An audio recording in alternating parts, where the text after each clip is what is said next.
கடந்த 20 ஆண்டுகளாக இலங்கை மற்றும் தென்னிந்திய கேட்டரிங் துறையில் முன்னணி மற்றும் முன்னோடி நிறுவனமாக திகழ்ந்து தனது தன்னிகரற்ற சேவையின் மூலம் மக்களின் நன்மதிப்பையும் நம்பிக்கையும் பெற்ற ரூபீஸ் கேட்டரிங் நிறுவனம் தற்போது வென்யூ சோர்சிங், கேட்டரிங், டெக்கரேஷன் என முற்றுமுழுதான ஈவென்ட் பிளானிங் சேவையினை வழங்குகின்றது. உங்களது நிகழ்வுகள் எதுவானாலும் rubiescatering.co.uk உங்களது நிகழ்வுகள் எதுவானாலும் தங்கமான பொழுதாக மாற்றிட rubiescatering.co.uk. Durga Lakshmi video call ஜோதிடம். எந்த பிரச்சனையாக இருந்தாலும் வீடியோ கால் மூலமாக சரி செய்யப்படும். அனைத்து பிரச்சனைகளுக்கும் 11 நாளில் தீர்வு. வணக்கம். மீண்டும் மற்றொரு உலகவலம் நிகழ்ச்சியினூடாக சந்தித்திருக்கின்றோம்.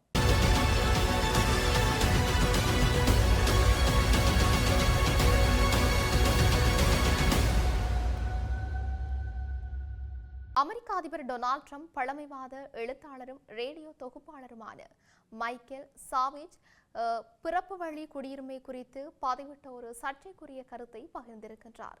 அதில் தற்போதைய சட்டங்கள் புலம்பெயர்ந்தவர்கள் தங்களின் கற்ப காலத்தின் 9வது மாதத்தில் அமெரிக்கா வந்து உள்ளூர் சட்டங்களை பயன்படுத்திக் கொள்ள அனுமதிப்பதாக சாவேஜ் குற்றம் சாட்டியிருந்தார்.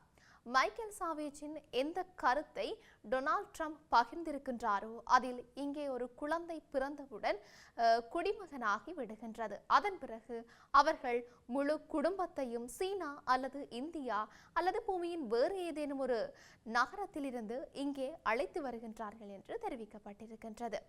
இதை பார்ப்பதற்கு நீங்கள் வெகு தூரம் செல்ல வேண்டிய அவசியமில்லை.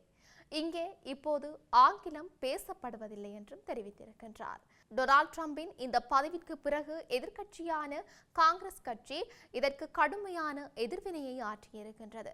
காங்கிரஸ் தன்னுடைய எக்ஸ் தளத்தில் அமெரிக்க அதிபர் டொனால்ட் ட்ரம்ப் இந்தியாவை நரகம் என்று கூறியிருக்கின்றார். இந்த கருத்து மிகவும் அவமதிப்புக்குரியது மற்றும் இந்தியாவிற்கு எதிரானது என்று தெரிவிக்கப்பட்டிருக்கின்றது. இது ஒவ்வொரு இந்தியரையும் புண்படுத்தியுள்ளது என்று பதிவிடப்பட்டும் இருக்கின்றது. பிரதமர் நரேந்திர மோடி இது குறித்து அமெரிக்க அதிபருடன் பேச வேண்டும் மற்றும் தன்னுடைய கடுமையான எதிர்ப்பை பதிவு செய்ய வேண்டும் என்று காங்கிரஸ் கட்சி கோரிக்கை விடுத்தும் இருக்கின்றது. இந்திய வெளியுறவு அமைச்சகத்தின் செய்தி தொடர்பாளர் ரந்தீர் ஜெய்ஸ்வாலிடம் அமெரிக்க அதிபர் டொனால்ட் ட்ரம்பின் ட்ரூத் சோஷியல் பதிவு குறித்து கேட்டபோது நாங்கள் சில செய்திகளை பார்த்தோம், அவ்வளவுதான் சொல்ல விரும்புகின்றேன் என்று அவர் தெரிவித்திருந்தார். அமெரிக்காவில் பிறப்பின் அடிப்படையில் கிடைக்கும் குடியுரிமை தற்போது ஒரு விவாத பொருளாக இருக்கின்றது. டொனால்ட் ட்ரம்ப் பகிர்ந்திருக்கின்ற பதிவில் மைக்கேல் சாவேஜ் இன்றைய சிறு விவாதம் பிறப்பு வழி குடியுரிமை குறித்து உச்ச நீதிமன்றத்தில் நான் கேட்ட வாதங்களை பற்றியதாக இருக்கும் என்றும் வாதங்களை கேட்டபோது எனக்கு சற்று கோபம் வந்தது. ஏனென்றால் சொல்லப்பட்டவை அனைத்தும் சட்ட ரீதியான விடயங்களாக இருந்தன என்று சொல்லி அவர் குறிப்பிட்டிருந்தார். அவர் மேலும் அமெரிக்க அரசியலமைப்பு சட்டம் வான்வழி பயணம் தொடங்குவதற்கு முன்பே எழுதப்பட்டது என்று தெரிவித்திருந்தார். தொலைக்காட்சிக்கு முன், இணையத்திற்கு முன் மற்றும் ரேடியோவிற்கு முன் என்று செல்ல வேண்டிய அவசியம் இல்லை என்று சொல்லியும் கூறியிருக்கின்றார்.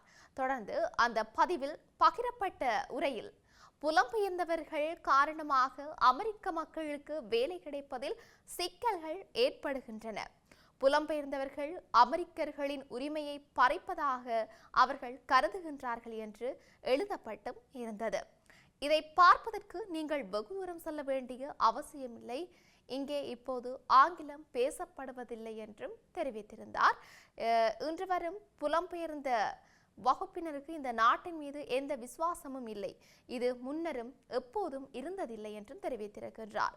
டொனால்ட் ட்ரம்ப் அமெரிக்க மக்கள் உரிமை சுதந்திர சங்கம் மீது மிகவும் கடுமையான கருத்தை பதிவு செய்திருக்கின்றார். இவர்கள் இந்த நாட்டிற்கு அனைத்து மாஃபியா குடும்பங்களையும் ஒன்றிணைத்து செய்ததை விட அதிக தீமை செய்திருக்கின்றார்கள். இவர்களுக்கு முன்னால் ஒன்றுமில்லை என்று தெரிவிக்கப்பட்டிருக்கின்றது. இவர்கள் லேப்டாப் வைத்திருக்கும் குண்டர்கள், இவர்கள் நம்மை மோசமாக சுரண்டி இருக்கின்றார்கள் என்றும் அவர் தெரிவித்திருக்கின்றார். நம்மை 2ஆம் தர குடிமக்களைப் போல நடத்தியுள்ளனர் மற்றும் 3ஆம் உலகை நம்மீது ஆதிக்கம் செலுத்த அனுமதித்துள்ளனர், நமது கொடியை அவமதித்துள்ளனர் என்று ட்ரம்ப் குறிப்பிட்டிருந்தார். அமெரிக்க மக்கள் உரிமை சுதந்திர சங்க வழக்கறிஞர் வாங் நமது தேசிய அடையாளத்தை அழிக்க விரும்புகின்றார் என்றும் நம்மை சீனாவின் காலனியாக மாற்ற விரும்புகின்றார். ஆனால் இது சீனாவுடன் மட்டும் நின்றுவிடவில்லை, இது இந்தியாவிற்கும் பொருந்தும் என்றும் இந்த மாத தொடக்கத்தில் அதிபர் டொனால்ட் ட்ரம்பின் பிறப்பு வழி குடியுரிமையை கட்டுப்படுத்தும் நிர்வாக உத்தரவு குறித்து உச்சநீதிமன்றம் சந்தேகம் தெரிவித்தது. சட்டவிரோதமாக புலம்பெயர்ந்தவர்களின் குழந்தைகளுக்கும் தற்காலிகமாக அமெரிக்காவிற்கு வருபவர்களுக்கும் குடியுரிமை வழங்குவதை நிறுத்த வேண்டும் என்பதில் நீதிமன்றத்தின் பெரும்பாலான நீதிபதிகள் உடன்படவில்லை என்று தெரிவிக்கப்பட்டிருக்கின்றது.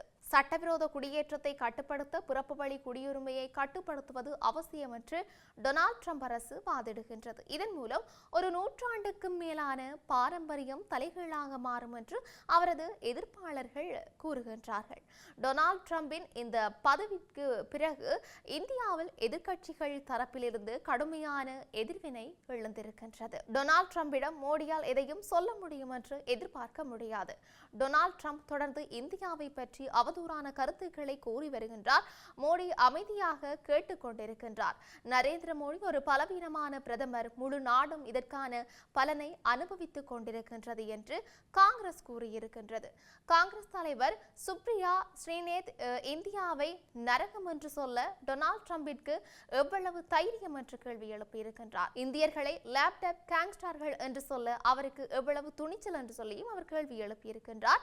இதற்கு வலுவான எதிர்ப்பு தெரிவிக்க வேண்டும். ஆனால் மோடி அரசு தரப்பிலிருந்து இதுவரை ஊசி விழும் சப்தம் கூட கேட்கும் அளவுக்கு அமைதி நிலவுகின்றது என்று சொல்லியும் அவர் குறிப்பிட்டிருக்கின்றார். ஆத்மி கட்சியைச் சேர்ந்த மணிஷ் சிசோடியா இந்தியாவை அவமதிப்பதன் மூலம் ஒருவேளை உங்களுக்கு தலைப்புச் செய்திகள் கிடைக்கலாம் என்றும் தெரிவித்திருக்கின்றார். ஆனால் இந்தியாவிற்கு உங்கள் அங்கீகாரம் தேவையில்லை. 140 கோடி மக்கள் கொண்ட இந்த நாட்டிற்கு கண்ணியம், திறமை மற்றும் நாகரிகத்தின் பாரம்பரியம் உள்ளது என்றும் தெரிவித்திருக்கின்றார். இந்தியாவை நரகம் என்று சொல்வது இந்தியாவிற்கு அவமானமல்ல, மாறாக இது உங்கள் அறியாமையையும் வெற்று கர்வத்தையும் அம்பலப்படுத்துகின்றது என்று சமூக ஊடகத்தில் அவர் பதிவிட்டுமிருந்தார். இவை இப்படி இருக்க, ஹார்முஸ் நீரிணையில் வெடிபொருட்களை புதைக்கும் எந்த ஒரு ஈரானிய கப்பலையும் தாக்குமாறு தனது கடற்படைக்கு உத்தரவிட்டிருக்கிறதாக அமெரிக்க அதிபர் டொனால்ட் ட்ரம்ப் தெரிவித்திருக்கின்றார். வெளிநாட்டு ஊடக அறிக்கைகளின்படி அவர் தன்னுடைய ட்ரூத் சோஷியல் கணக்கில் ஒரு சண்டை பதிவை வெளியிட்டு இந்த அறிவிப்பை அவர் வெளியிட்டிருக்கின்றார். ஈரானிடம் போர் கப்பல்கள் இல்லை என்றும் 159 கப்பல்கள் மூழ்கடித்துள்ளனர் என்றும் அதிபர் வலியுறுத்தியும் இருக்கின்றார். ஹார்முஸ் நீரிணையில் இருக்கின்ற குண்டுகளை அகற்றும் பணி தற்போது நடைபெற்று வருவதாகவும் டொனால்ட் ட்ரம்ப் சுட்டிக்காட்டி இருக்கின்றார். இந்த செயல்முறை தொடர வேண்டும் என்று உத்தரவிட்டுள்ளதாகவும் அதிபர் மேலும் தெரிவித்திருக்கின்றார். தொடர்ந்து இஸ்ரேலுக்கும் லெபனானுக்கும் இடையிலான தற்போதைய போர் நிறுத்தத்தை மேலும் 3 வாரங்களுக்கு நீடிக்க இரு தரப்பினரும் ஒப்புக்கொண்டிருக்கிறதாக அமெரிக்க அதிபர் டொனால்ட் ட்ரம்ப் அறிவித்திருக்கின்றார். வெளிநாட்டு ஊடக அறிக்கைகளின்படி வெள்ளை மாளிகையில் நடைபெற்ற பேச்சுவார்த்தைகளுக்கு பிறகு இந்த ஒப்பந்தம் எட்டப்பட்டிருக்கின்றது.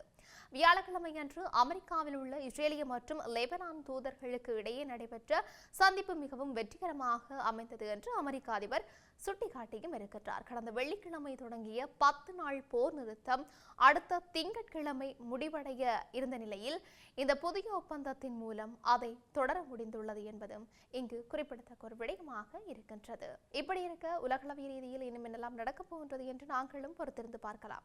மீண்டும் மற்றொரு பதிவினூடாக சந்திக்கலாம். வணக்கம்.